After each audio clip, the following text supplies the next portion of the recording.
Suma Teológica, parte segundo 2AE, cuestión 37. La discordia. Viene a continuación el tema de los pecados opuestos a la paz. Primero, la discordia, que radica en el corazón. En segundo lugar, la porfía, que se da en la boca. Qui tretoto. Por último, los que atañen a la acción. El cisma, que 39. La riña, que oese. Curomrentun y la guerra. 40. Sobre lo primero se formulan dos preguntas. La discordia, ¿es pecado? ¿Es hija de la vanagloria?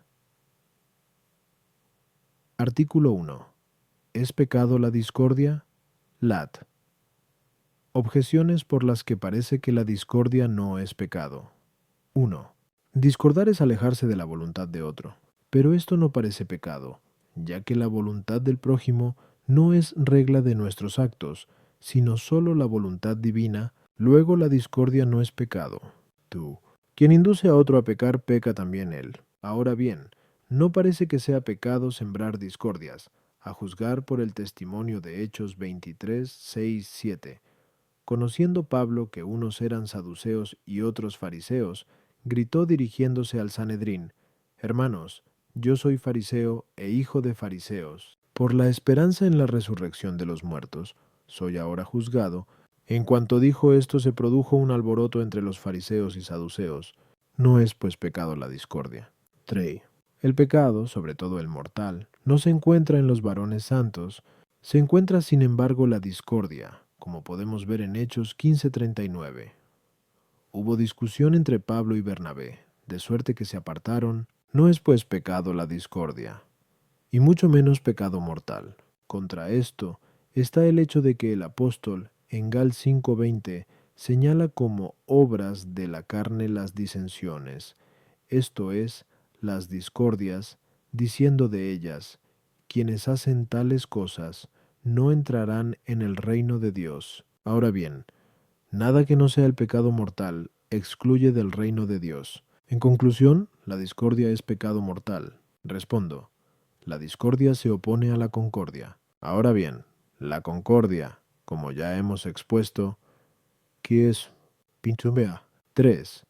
Tiene como causa la caridad, porque lo propio de la caridad es aunar los corazones de muchos, teniendo por principio, principalmente, el bien divino, y en segundo lugar, el bien del prójimo. En consecuencia, la discordia es pecado por el hecho de oponerse a esa concordia. Sin embargo, es menester tener en cuenta que la discordia suprime la concordia de dos modos: esencial y accidentalmente. En los actos humanos es esencial lo intencional, y por eso, en la discordia con el hermano, es esencial disentir a sabiendas e intencionadamente del bien divino y del bien del prójimo, que deberían unirnos. Esto, por su género, es en realidad pecado mortal, porque es contrario a la caridad. Aunque los primeros movimientos de esa discordia sean pecado venial por su carácter imperfecto, pero en los actos humanos es también accidental lo que no es intencional. De ahí que, cuando hay disparidad de opiniones sobre algún bien que afecta al honor de Dios o al prójimo, y unos piensan de una manera y otros sostienen la contraria, la discordia en este caso afecta accidentalmente al bien divino o al del prójimo.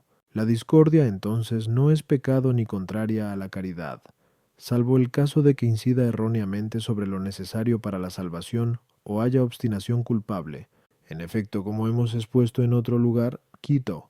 Pinivea 1a 3a2. La concordia efecto de la caridad es unión de voluntades, no de opiniones. De todo esto queda claro que la discordia se da a veces con pecado de uno solo, como por ejemplo, cuando uno quiere el bien al que el otro a sabiendas se opone. Otras veces, en cambio, se da con pecado de las dos partes, cuando recíprocamente se opone la una al bien de la otra, y cada cual busca su propio bien. A las objeciones.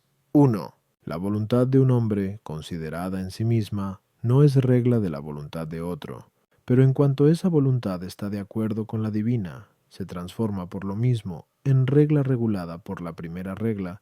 Por consiguiente, discordar de esa voluntad es pecado, ya que con ello se pone en desacuerdo con la regla divina, 2.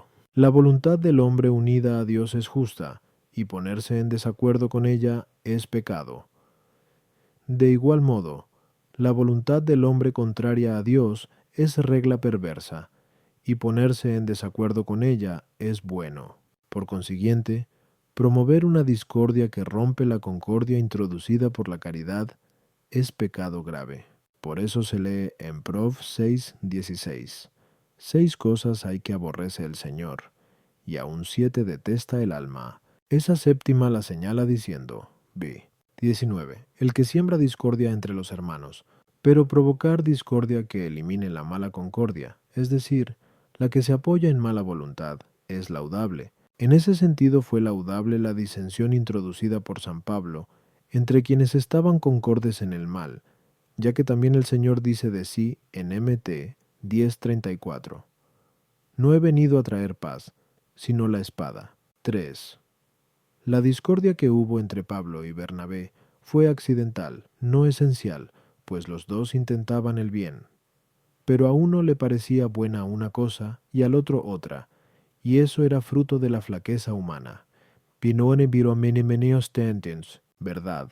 La controversia en ese caso no afectaba a cosas necesarias para la salvación, aunque el incidente mismo fuera permitido por providencia divina para mayor provecho. Artículo 2. ¿Es la discordia hija de la vanagloria? Lat. Objeciones por las que parece que la discordia no es hija de la vanagloria. 1. La ira es vicio distinto de la vanagloria. Ahora bien, la discordia parece hija de la ira, según el testimonio de Prov 15:18. El varón iracundo provoca las riñas. Luego la discordia no es hija de la vanagloria. 2. Comentando San Agustín la frase de San Juan 7:39. Todavía no había sido dado el Espíritu Santo. Escribe, la envidia separa, la caridad une. Pues bien, la discordia no es otra cosa que separación de voluntades. Por tanto, la discordia procede de la envidia más que de la vanagloria. Sí, lo que es origen de muchos males parece pecado capital. Ahora bien, ese es el caso de la discordia, ya que, comentando San Jerónimo las palabras, todo reino dividido será desolado, Mt 12:25, escribe, así como la concordia hace prosperar las cosas pequeñas, con la discordia se desmoronan las grandes. Por eso la discordia debe tenerse por pecado capital más que por hija de la vanagloria. Contra esto está la autoridad de San Gregorio en 21 Moral. Respondo, la discordia entraña escisión de voluntades en la medida en que la de cada cual está fijamente entregada a una cosa. Ahora bien, el hecho de que la voluntad se aferre a sus propios puntos de vista proviene de que prefiere lo suyo a lo ajeno, y cuando eso se da desordenadamente, degenera en soberbia y en vanagloria. Por eso la discordia que induce a cada cual a seguir sus puntos de vista, desentendiéndose de los ajenos, es hija de la vanagloria. A las objeciones 1. No es lo mismo riña que discordia. La riña es cosa exterior, y tiene su origen en la ira, que induce al ánimo a hacer daño al prójimo. La discordia, empero, consiste en la escisión de voluntades producida por la soberbia o la vanagloria.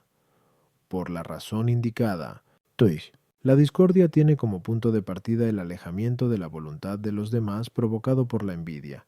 El punto final es el acercamiento a sus propios puntos de vista causado por la vanagloria, pero dado que en el movimiento tiene mayor importancia el punto de llegada que el de partida, pues el fin es mejor que el principio. La discordia es más hija de la vanagloria que de la envidia, aunque puede proceder de ambas, si bien bajo aspectos diferentes, como queda dicho. Las grandes empresas progresan con la concordia y se desmoronan con la discordia, porque la fuerza es tanto más consistente cuanto mayor es la unión y se debilita con la división. Como se lee en el libro de Causis, resulta, por lo mismo, evidente que lo propio de la discordia es la escisión de voluntades. Para explicar este resultado, es innecesario hacer de la discordia pecado capital, que la haga origen de los distintos vicios que le atañen.